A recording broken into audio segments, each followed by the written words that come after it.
경남 양산을 국회의원 김두관입니다. 눈뜨보니 선진국이라는 책이 날개 돋친 듯 팔린 게 엊그제 같은데 어느새 눈뜨보니 후진국이라는 단식이 대한민국에 가득 차고 있습니다. 정치와 민생은 실종되고 경제와 안보는 벼랑 끝에 몰렸습니다. 대통령이 우리나라가 아닌 일본을 위해 일하고 있다는 국민들의 한숨이 넘쳐납니다. 국회의원 추락하고 국민의 자존은 심각한 상처를 입고 있습니다. 한덕수 총리님 나와 주십시오. 총리께서는 여야의 어떤 정치인보다 폭넓은 정치 경험과 갈록을 가진 분이라고 생각을 합니다. 지난 30년 동안 야당 대표를 구속했거나 이를 시도한 정권이 있었습니까? 위법, 불법 혐의가 있는 사안에 대해서 수사하는 것은 우리 법치주의의 근본이라고 생각합니다. 유신 시대에는 야당 총재를 국회에서 제명하기도 했고 중앙정보부가 야당 지도자를 납치해 죽이려고 한 일도 있었습니다마는 문민정부 이후 이런 일은 없었다고 저는 생각을 합니다. 총리는 야당 대표에 대해서 300회가 넘는 압수수색이 과연 적정한 수사라고 생각하시는지 묻고 싶습니다. 저는 불법 혐의가 있고 또 위법 혐의가 있다면 그 어느 누구도 법 위에 설 수는 없다 하는 것이 저희 민주주의고 또 법치주의의 근본이라고 생각합니다. 그래서 최근 이재명 대표가 불체포 특권을 포기하고 비회기에 영장실질 심사를 받겠다고 했음에도 불구하고 검찰은 국회와 야당을 상대로 정치 게임을 벌이고 있다. 저는 검찰이 정치를 하고 있다 이렇게 생각하는데 동의 안 하시겠죠? 네, 전 그렇게 생각하지 않습니다. 네, 좋습니다. 총리님 화면을 한번 봐주십시오. 윤석열 대통령 당선인이 국민의힘 당사에 붙였던 대행 현수막입니다. 하나 되는 대한민국을 만들겠습니다. 국민 통합을 약속을 했는데 잘 지키지고 있다고 보시나요? 대통령의 국민 통합에 대한 의지에는 변화가 없다고 생각합니다. 따라서 재정 건전성을 유지하면서도 사회적 약자에 대한 지원을 대폭 확대하는 그런 예산을 편성하셨다고 생각합니다. 국민 통합은 자유민주주의 체제에 대한 신념 공유, 합리적 정책 비판, 건설적 협력이 전제되어야 잘 추진될 수 있다고 생각합니다. 아마 윤석열 대통령께서 국민 통합에 앞장서고 계시다고 이렇게 말씀하시면 지나가던 소도 웃을 것 같은데요. 제가 볼 때는. 다음 화면 한번 보시죠. 두 가지는 지키고 싶습니다. 혼밥 안 하기, 뒤에 숨지 않기. 저는 이 공보물에 쓰이는 혼밥 안 하기와 뒤에 숨지 않기를 소통과 책임이라고 저는 해석을 하는데 혹시 총리님 동의하십니까? 소통과 책임에 대해서는 대통령께서 여러 경로를 통해서 적절하게 대응하고 계시다. 저는 그렇게 생각합니다. 저는 동의하지 않습니다만 이 공보물에 보면 나이, 가치관, 여당, 야당 구분 없이 많은 사람들과 밥 한 끼 먹으며 대화하겠다고 친절하게 설명하고 있습니다. 점심도 두 끼 먹겠다고 하고 경우에 따른 저녁도 두 끼 먹으면서 소통과 책임을 다하겠다라고 이렇게 말씀하시는데 아마 1년 당선된 지 1년 6개월 국정을 직접 맡은 지도 1년 4개월쯤 됐는데 야당 대표와 밥 한번 먹은 적 있습니까? 국회의 의장단 범죄자하고는 못 먹는 건가요? 국회의장단들과 여러 가지 모임을 가졌던 것으로 알고 있습니다. 윤석열 대통령하고 밥을 한번 먹었는지를 물었고요. 지금 이재명 대표 국회 본관 앞에서 6일째 단식 농성을 하고 있는데 혹시 총리께서 윤 대통령께 이 대표와 회담을 건의할 생각은 있으십니까?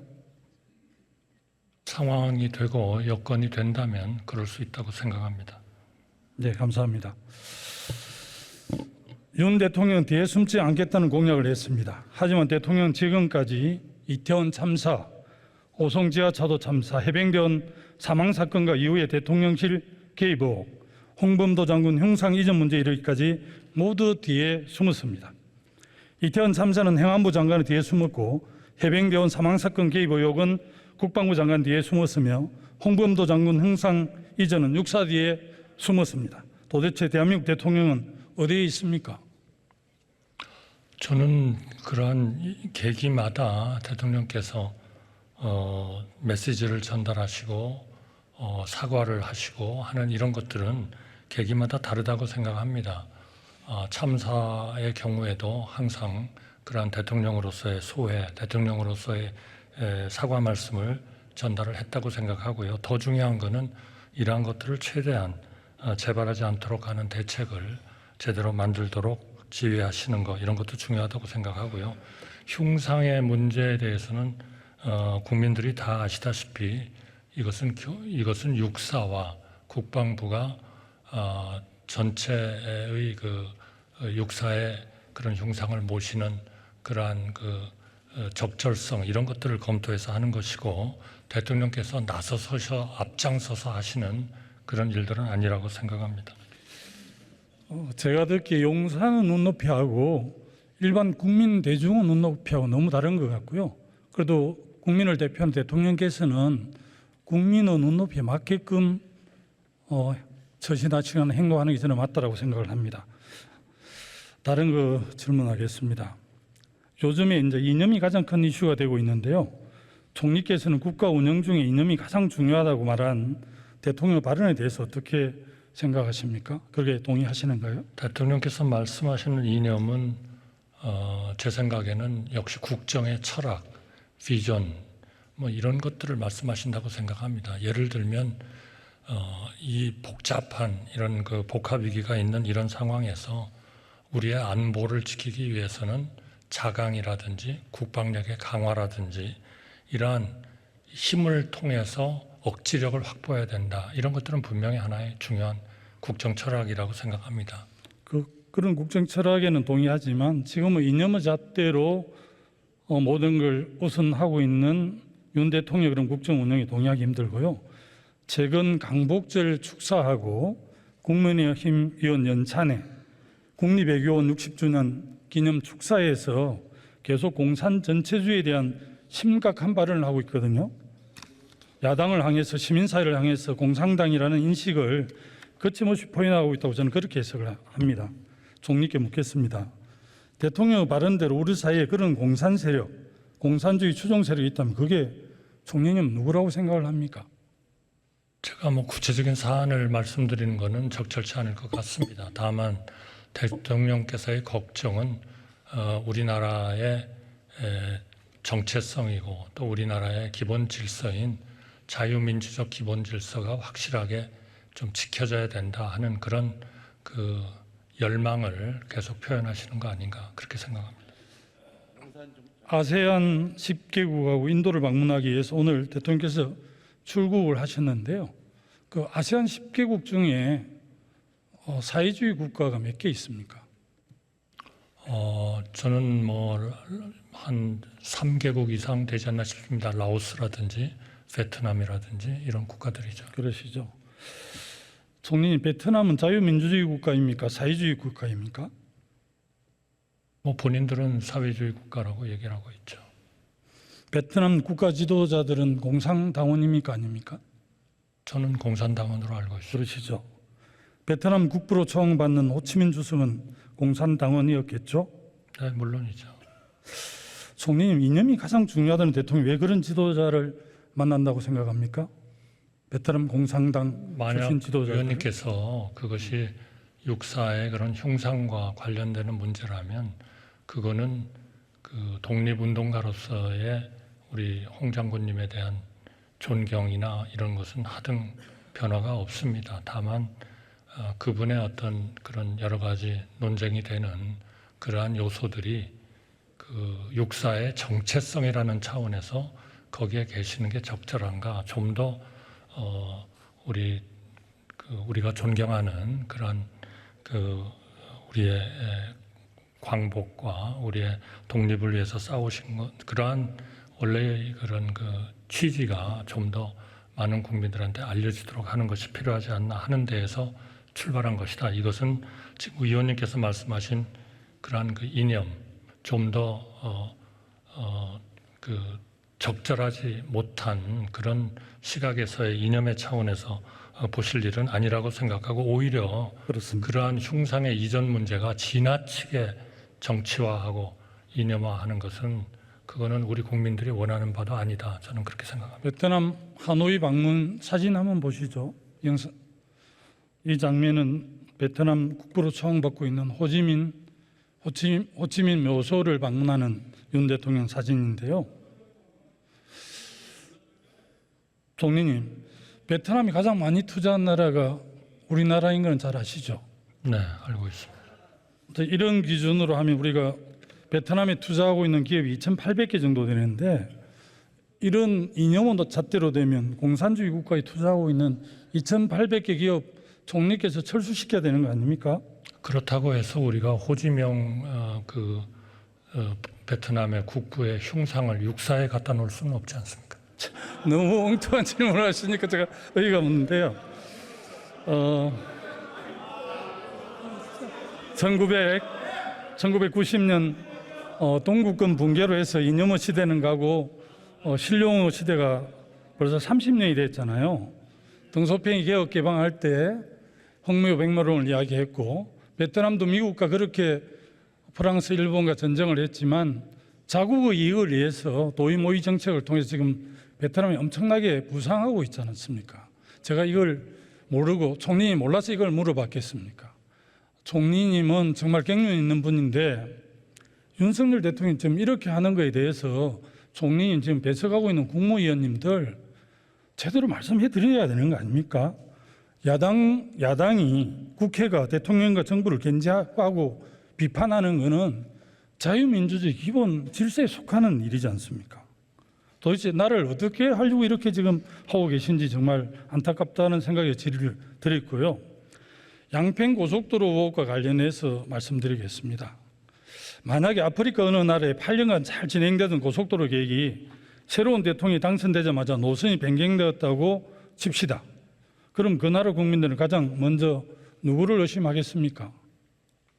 글쎄요, 모든 것이 법에 따라서 또 절차에 따라서 진행이 되는 것은 뭐 너무나 당연하다 그렇게 생각을 하고요. 예. 그러니까 지금 의원님께서 걱정하시는 그러한 사안들에서 그러한 법적 절차나 또는 그 대안이 검토되는 것이 저는 아니라고 여러 번 우리 국토부 장관께서 말씀을 하신 것으로 알고 있습니다. 양평 서울 고속도로 문제도 대통령 일가의 땅이 있는 것 때문에 쟁점이 되었잖아요. 그런데 왜 원희룡 장관 뒤에 숨는 거예요? 대체 양서맨으로 8년간 기재부 외타가 나서 결정된 게 새 정부 들어서 바뀌기 때문에 그렇고요. 역대 어떤 정권에서 대통령 일가 소유의 땅으로 고속도로 출발 그리고 종점이 변경된 적이 없잖아요. 이 부분에 대해서도 국민들께서 정말 낯뜨겁게 생각을 합니다.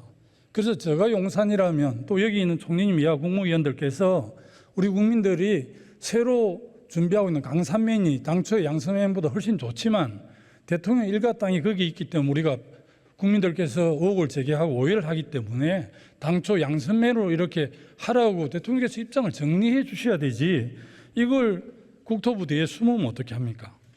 어느 국민들이 동의할까 싶고요. 좋습니다. 넘어가겠습니다. 총리님, 지난 몇 개월간 일본의 원전 오염수 처리 문제를 두고 정부가 보여준 일련의 발언과 행동에 대해 본의원은 매우 심각한 우려를 가지고 있습니다.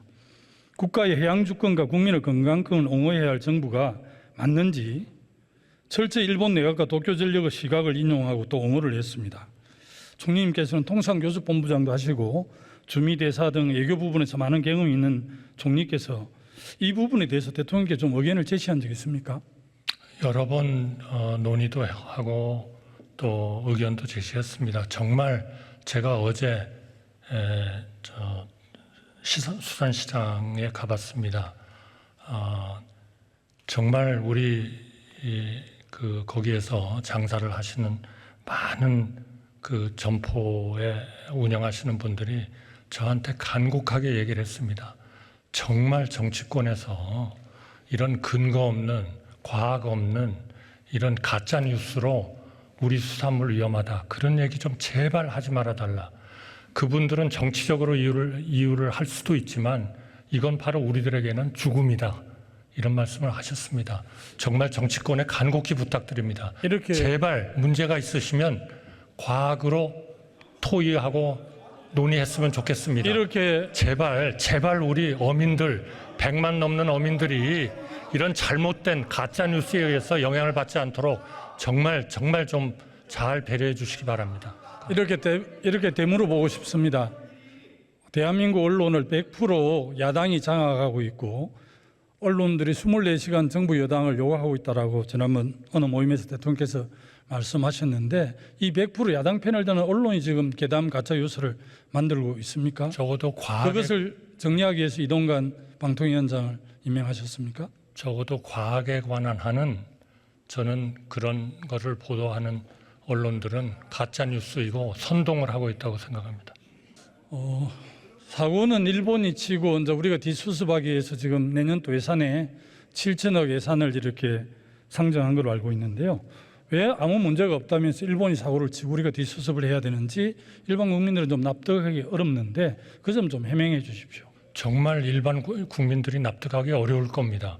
정치권이 과학에만 기초를 둬가지고 논의를 한다면 그 예산은 한 푼도 필요 없는 거죠. 그런데 그렇지 않고 계속 위험하다 가짜 뉴스를 퍼뜨리면 물론 일부 언론들이 되겠습니다만 정말 아마 우리가 지금 내년도에 하려고 하는 몇 천억 원을 가지고도 부족할지도 모르겠습니다. 바로 그걸 우리 100만 어민들이 간곡하게 우리 정치권이 정말 잘해 주시기를 기대하고 있는 겁니다. 예, 총리님, 다른 거 좀 묻겠습니다. 내년 또 세수가 얼마 정도 마이너스가 됩니까? 예상됩니까? 내년도에도 아마 적자로는 한 90조 정도 적자를 내야 되는 상황이 아닌가. 제가 지금 정확한 숫자는 잘 예, 좋습니다. 세수 결손의 원인이 어떤 세목이라고 파악하고 계십니까? 결국 지금 전 세계가 금리가 7배 이상 올랐고 이에 따라서 전체 경기가 다 좀 지금 떨어지고 있습니다. 내년도에는 좀 더 나아집니다. 우리나라도 좀 더 나아질 거고요. 그러나 이렇게 경제가 떨어지면 수입 수요도 줄게 돼 있는 거죠. 우리의 수출이 타격을 받고 있는 겁니다. 그러나 저희는 제1의 우선순위는 국가가 위기에 처하지 않는 게 중요하다고 생각하고 그것을 위해서 재정의 건전성이라든지 최소한의 국제수지에 흑자를 내도록 노력하고 있습니다. 동시에 중장기적으로 개혁을 통해서 우리 경제가 정말 경쟁력 있는 그러한 경제가 되도록 또 생산성 있는 경제가 되도록 노력하고 있습니다. 많은 법안들이 지금 국회에 나와 있습니다. 의원님들 꼭 좀 이번 정기국회에 다 좀 처리해 주시도록 그렇게 좀 도와주셨으면 좋겠습니다. 총리님, 총리님 고향인 전북의 새만금 개발 예산도 이번에 대폭 삭감이 됐더라고요. 사실은 8월 2일 날 잼버리 개영식에 참석하기 직전에 전북 2차 전지를 비롯해서 전략적 자산이라고 이렇게 평가를 하면서 투자 유치를 굉장히 대통령께서 독려를 했는데 28일 만에 예산을 이렇게 많이 깎아도 되는 겁니까? 우선 분명히 말씀드리고 싶은 거는요. 이 새만금 프로젝트는 전라북도의 프로젝트가 아닙니다. 이것은 대한민국 국가 프로젝트입니다. 그렇기 때문에 지금 새만금 관리청이 거기에서 이 새만금 개발과 기업 유치와 모든 대책을 하고 있습니다. 정부로서도 어떤 프로젝트보다도 이 새만금의 광활한 앞으로의 저희가 확보할 수 있는 이런 토지를 통해서 전라북도에도 정말 좋은 그런 기여를 하고 국가에도 기여를 하도록 그렇게 생각하고 있습니다. 다만 현 시점에서 봤을 때 저희가 지금쯤은 한번 조금 숨을 고르면서 정말 큰 그림을 다시 한번 생각을 해봐야 되겠다는 생각을 하고 있습니다. 지금도 아직도 농지가 30% 이상을 차지하고 있고 이런 것들은 어떤 거를 우선순위로 해서 어떻게 해야 되는지를 저희가 철저하게 할 거고요. 다만 단기적으로 입주 기업이라든지 또는 투자 유치를 위해서 필요한 그러한 조치들은 저희가 지금 그리려고 하는 큰 그림과 상관없이 아주 집중적으로 지원을 하겠다 하는 말씀을 드리겠습니다. 제가 볼 때는 지금 SOC 정도를 충분히 지원해야 지금 총리님께서 말씀하신 픽처가 그려질 것 같은데 여하튼 너무 안타깝다는 말씀 드리고요. 내년도 이제 R&D 예산이 무려 이제 17% 정도 줄었는데요. 아마 이 예산 삭감은 91년 이후 33년 만에 일어난 일인데 저성장 시대에 새로운 먹거리를 찾아도 모자랄 판에 R&D 예산을 이렇게 대폭 삭감하면 어떻게 되는 거죠? 설명 좀 해주십시오. 의원님 잘 아시겠습니다마는 그동안에 우리 정부는 GDP 대비 R&D 투자가 세계 1, 2위를 다투는 그러한 국가였습니다. 또 많은 공헌과 기여를 했다고 생각합니다. 그러나 그 문제도 또 한편에서는 너무나 이거를 급속하게 늘리다 보니까 말하자면 프로젝트별로 제대로 경쟁력을 발휘할 수 없게 되는 그런 자원 배분이 일어나고 또 특히 그 자원 배분에 있어서 일종의 기득권 같은 것들이 많이 작용을 하고 있고 해서 이번에 검토는 그러한 기득권을 최대한 줄이고 더 효율적으로 만드는 체제로서 편성을 최대한 했다. 물론 우리 재정이 무한대로 우리가 쓸 수 있다면야 그것이 다소 비효율이 발생하더라도 아무 문제 없이 배분을 하겠습니다만 지금 우리의 재정의 사정은 전체 국제 경제도 좋지 않기 때문에 굉장히 좋지 않은 그런 비상 상황이다 하는 말씀을 꼭 좀 이해해 주셨으면 좋겠습니다. 저는 아무리 배가 고파 죽을지라도 종자 씨앗을 삶아 먹을 수는 없는 일이라고 생각을 하는데 정말 아쉽고 제고해 주기를 요청을 드립니다. 홍범도 장군과 관련해서 질문하겠습니다. 그 홍범도 육사 흉상 이전과 관련해서 강복 회장을 지금 하고 계시고 전 국정원장을 지내신 이종찬 국정원장하고 김자진 장군의 손녀로 알려진 김을동 전 의원께서 굉장히 우려를 표방을 했는데 이 강복 회장의 입장에 대해서 어떻게 이해하고 계십니까? 글쎄요, 제가 어떻게 이해하느냐 하는 것이 중요한 것보다는 육사의 정체성 그리고 우리 홍범도 장군에 대한 온 국민의 광복운동에 대한 기여 이런 것들을 다 인정을 하면서 그러나 이러한 육사의 정체성으로 봤을 때 어떻게 그런 기념물을 배치하는 것이 좋은가 하는 그 문제라고 생각합니다. 이것은 이념적인 문제도 아니고 또 정치적인 문제도 아니라고 생각합니다. 이종찬 강복 회장님의 조언을 잘 좀 들으시면 좋겠습니다. 들어가 주십시오.